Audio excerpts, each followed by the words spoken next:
আমি চেষ্টা না করলে আল্লাহ রাস্তা দেখাবে না।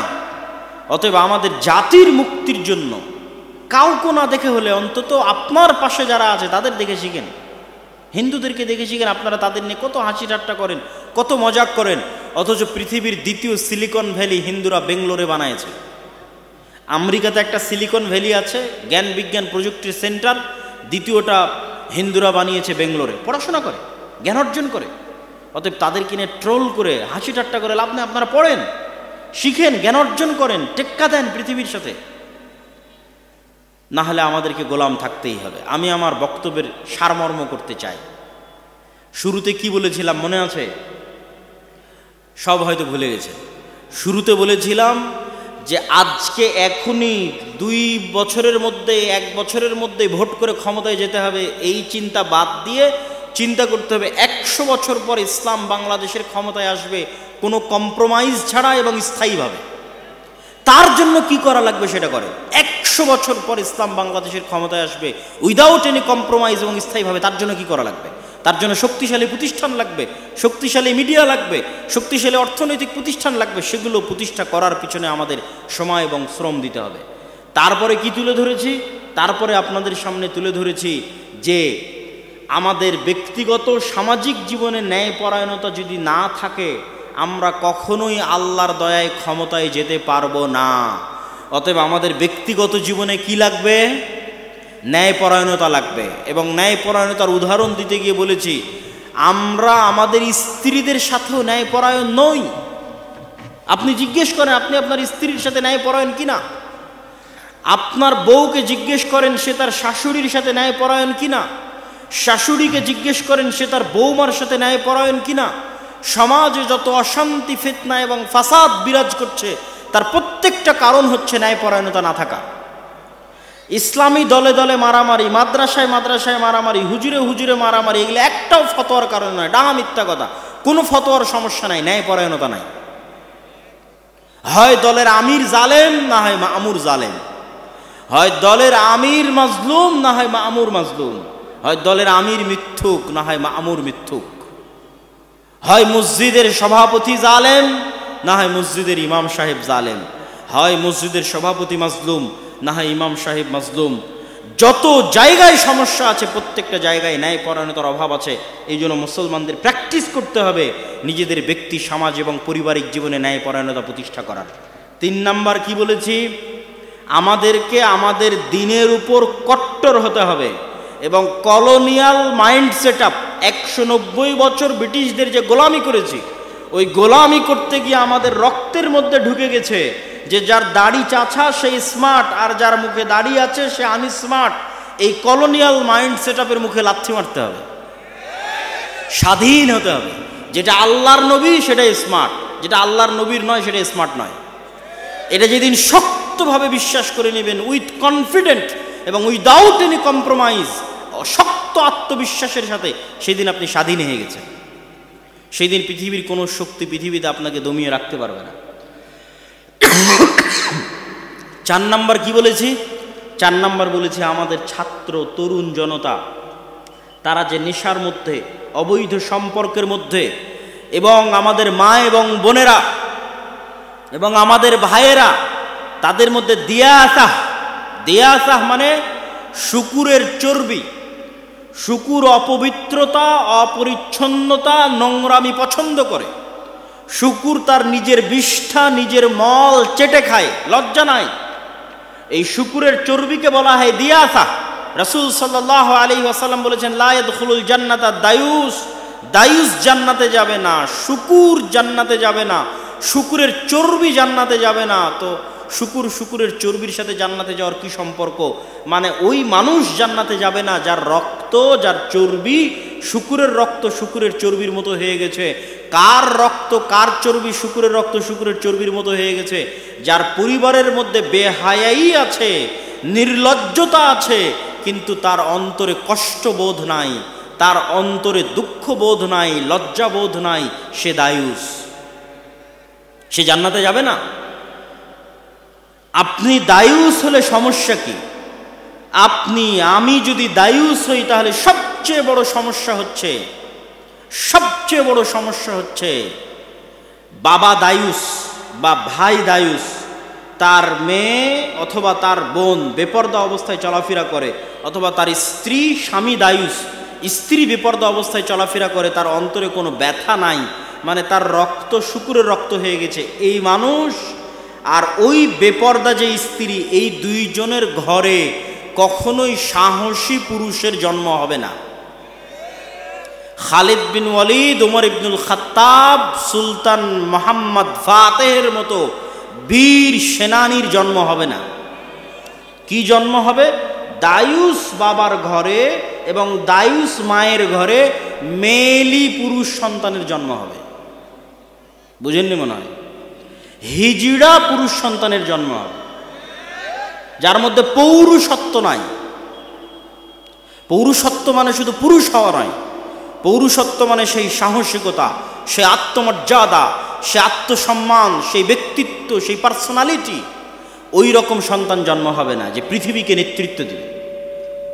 এই জন্য পাশ্চাত্যরা চায় যেন আপনাদের মাদের গর্ভ থেকে নেতা জন্ম না হয়, বরং কি জন্ম হয়? ওই রকম LGBTQ সমকামী মেয়েলি সন্তানের জন্ম হয়। এটা হবে যদি আপনি দায়ুস হন এবং আপনার স্ত্রী দায়ুস হয়। আপনার মধ্যে পৌরুষত্ব নাই, মানে সাহসিকতা নাই, ব্যক্তিত্ব নাই, পার্সোনালিটি নাই। আর এই ব্যক্তিত্ব পার্সোনালিটিকে অসংখ্য জিনিস ধ্বংস করে, শুধু বেপর্দা ধ্বংস করে না, আরও অনেক কিছু ধ্বংস করে। বেপর্দা যেমন আমাদের ইনার অভ্যন্তরীণ পার্সোনালিটি ব্যক্তিত্বকে ধ্বংস করে, ঠিক তেমনি লোন, ধার, কর্জ পার্সোনালিটিকে ধ্বংস করে। ইসলামে অর্থনৈতিক মূল্যবোধের 1 নাম্বার পয়েন্ট হচ্ছে আল কানাআহ, অল্পে সন্তুষ্ট থাকা। আমি সুদ ভিত্তিক লোনের কথা বলতেছি না, গোটা হাদিস শাস্ত্র এবং গোটা কোরআন শাস্ত্র খুঁজে আপনি আমাকে দেখাবেন যে আপনার বাড়ি মাটির আছে, মাটির থেকে টিনের করার জন্য আপনি কর্জে হাসানা নিবেন, এর দলিল কোরআন এবং হাদিসে আছে।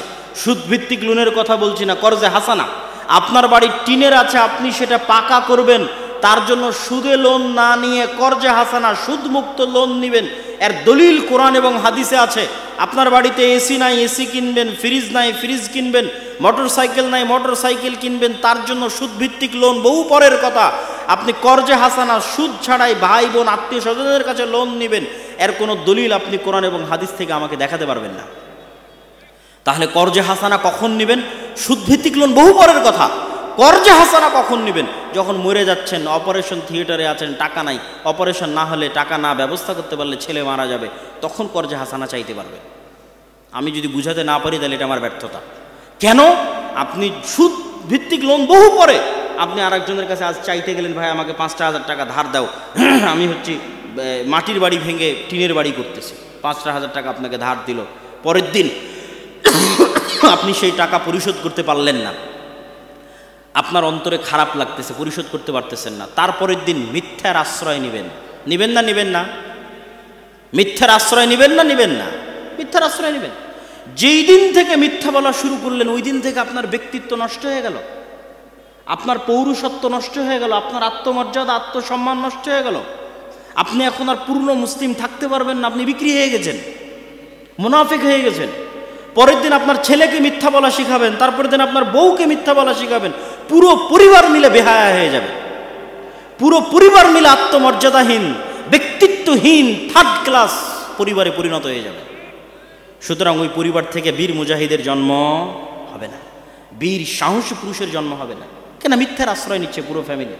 এই জন্য আল্লাহ নবী বলেছে, খবরদার তোমরা ধার কর্জ লোনের ধারে কাছে যেও না। সুদ ভিত্তিক তো বহু পরে, আমি কর্জে হাসানার কথা বলতেছি, এখন যেই কথাগুলো বলতেছি এগুলো কর্জে হাসানা, সুদ ছাড়া। সুদ সহ নেওয়া আরো পরে, সুদ ছাড়াই আপনি কর্জ নেবেন কখন? যখন মরে যাচ্ছেন তখন, তাছাড়া নয়। তাহলে কি থাকবে? আপনার আত্মমর্যাদা, মাথা উঁচু থাকবে, আত্মসম্মান উঁচু থাকবে, আপনার সন্তান আত্মমর্যাদা সম্পূর্ণ হবে, ব্যক্তিত্ব সম্পূর্ণ হবে, সাহসী হবে, কোনোদিন কোথাও মাথা নিচু করবে না, অন্যায়ের বিরুদ্ধে রুখে দাঁড়াবে, বীর সেনানী হবে, বীর সেনাপতি হবে, নেতা হবে, পৃথিবীকে নেতৃত্ব দেবে। সম্মানিত উপস্থিতি, আল্লাহ সুবহানাহু ওয়া তাআলা আমাদের এই ছোট্ট সংক্ষিপ্ত আলোচনাকে গুরুত্ব সহকারে মানার তৌফিক দান করুক, আল্লাহুম্মা আমিন। আপনাদের আল জামিয়া সালাফিয়া দিনাজপুর নাম শুনেছেন? অত্র রংপুর অঞ্চলের বৃহত্তম বৃহত্তম দিনী শিক্ষা প্রতিষ্ঠান, এরিয়ার দিক থেকে, ছাত্রের দিক থেকে, শিক্ষকের মানের দিক থেকে। এই অঞ্চলের জন্য এটা নেয়ামত। আপনাদেরকে এই নেয়ামতকে মূল্যায়ন করা উচিত, শুকরিয়া আদায় করা উচিত। আর শুকরিয়া আদায় করবেন কিভাবে? কয়েকভাবে। সন্তানকে ভর্তি করাতে পারেন, জামিয়া সালাফিয়ার মাসিক আল ইতিসাম নিতে পারেন, জামিয়া সালাফিয়ার সালাফি কনফারেন্সে যেতে পারেন। এখান থেকে যান আপনারা সালাফি কনফারেন্সে দিনাজপুরের। এইবারের সালাফি কনফারেন্স কয় তারিখে আছে কে বলতে পারবেন? আপনারা তো খবরই রাখেন না, তাহলে কেমনে হবে? যে 30 এবং 31 জানুয়ারি আল জামিয়া সালাফিয়া দিনাজপুরের সালাফি কনফারেন্স। দেশ এবং বিদেশের বড় বড় বক্তাগণ 2 দিন ব্যাপী থাকবেন। আপনারা সেখানে জনগণ সহ, বাস সহ উপস্থিত হওয়ার চেষ্টা করবেন। মাসিক আল ইতিসামের কোনো এজেন্ট আছে আপনাদের এলাকায়? এই পুরো অনুষ্ঠানের মধ্যে কেউ আছে মাসিক আল ইতিসামের এজেন্ট? যদি না থেকে থাকে আমি উদাত্ত আহ্বান জানাবো, যারা আজকের প্রোগ্রাম আয়োজন করেছেন, যারা আজকের অনুষ্ঠান আয়োজন করেছেন, আপনারা যদি মনে করেন যে সত্যিকার ভালোবাসা জামিয়া সালাফিয়ার সাথে, আল্লাহর সন্তুষ্টির জন্য, দুনিয়াবি কোনো স্বার্থে নয়, আজকে আমি একদিনের জন্য আপনার কাছে এসেছি, প্রতি মাসে আমি আপনার কাছে আসবো, আমার লেখা আপনার কাছে আসবে। গত মাসের সম্পাদকীয় পড়ে দেখেন, তার আগের মাসের সম্পাদকীয় পড়ে দেখেন, এই মাসের যে সম্পাদকীয় আসতেছে জানুয়ারির সংখ্যায়, সেটা পড়ে দেখেন। জানুয়ারি সংখ্যার সম্পাদকীয় সিরিয়ার ওপর লেখা আছে। আজকে সিরিয়ার ওপর কোনো আলোচনাই করিনি। প্রতি মাসে আমাদের মেসেজ, আমাদের বক্তব্য আপনার কাছে চলে আসবে। স্থায়ী সম্পর্ক, এই স্থায়ী সম্পর্কগুলোকে গুরুত্ব দিবেন। দাওয়া ইলাল্লাহর মক্তব পরিচালিত হচ্ছে। 400টার মতো মক্তবের মধ্যে জাতীয় মক্তব প্রতিযোগিতা আয়োজন হয়েছে। এই সকল মক্তবের শিক্ষকদের যাতায়াত খরচ দিয়ে জামিয়া সালাফিয়া ডাঙ্গিপাড়াতে আমরা প্রশিক্ষণ দিয়েছি, সিলেবাস দিয়েছি। তাহলে এই মক্তবগুলোর মতো যদি আপনারা আপনাদের মক্তব পরিচালিত না করেন, এত সুযোগ সুবিধা দেওয়ার পরও, তাহলে দায়ী আমরা না, আপনারা। আপনার ইমাম আমার জামিয়া সালাফি থেকে ট্রেনিং দিবে, এর জন্য টাকা লাগবে না, আমি যাতায়াত খরচ দিব। ওখানে থাকা থেকে খেয়ে ট্রেনিং নিবে, তার থাকা খাওয়া খরচ আমি দিব। কেন আপনারা আপনাদের মক্তবের ইমামদের পাঠাচ্ছেন না? যারা জালসার আয়োজন করেছেন, তারা যাদের সাথে যোগাযোগ করছেন আমাদের অফিসে, তাদের সাথে যোগাযোগ করে অবশ্যই জরুরি ভিত্তিতে আপনাদের আশেপাশের মক্তবের শিক্ষকদের রাজশাহীতে ট্রেনিংয়ে পাঠান। দেখবেন ট্রেনিং নিয়ে আসার পরে গ্রাম পরিবর্তন হয়ে গেছে, গ্রামের ছোট ছোট বাচ্চাদের দিন শিক্ষা পরিবর্তন হয়ে গেছে। আমরা যদি ওই ছোটো বাচ্চাদের অন্তরে দিনের জ্ঞান না দিতে পারি, তাহলে এই একদিনের 1 ঘন্টার বক্তব্যে আমি আপনাকে পূর্ণ দিন শিখাতে পারবো না। কোথায় আজ বছরে 3, 4, 5 বছরে এখানে একবার আসলাম, কিন্তু আমি অল টাইম আপনার গ্রামে থাকবো। আমার সিলেবাস অনুযায়ী আপনার বক্তব্যটা চালান। আপনার শিক্ষককে আমাদের জামিয়া সালাফিয়া থেকে ট্রেনিং দিয়ে নিয়ে আসেন, তাহলে আমি আব্দুল্লাহ 24 ঘন্টা আপনার গ্রামে আছি, আপনার ছেলেদের সাথে আছি, আপনার সন্তানদের সাথে আছি। মাসিক আল ইতিসামের এজেন্ট হন, আমরা প্রতি মাসে আপনাদের কাছে চলে আসতেছি। সম্মানিত উপস্থিতি,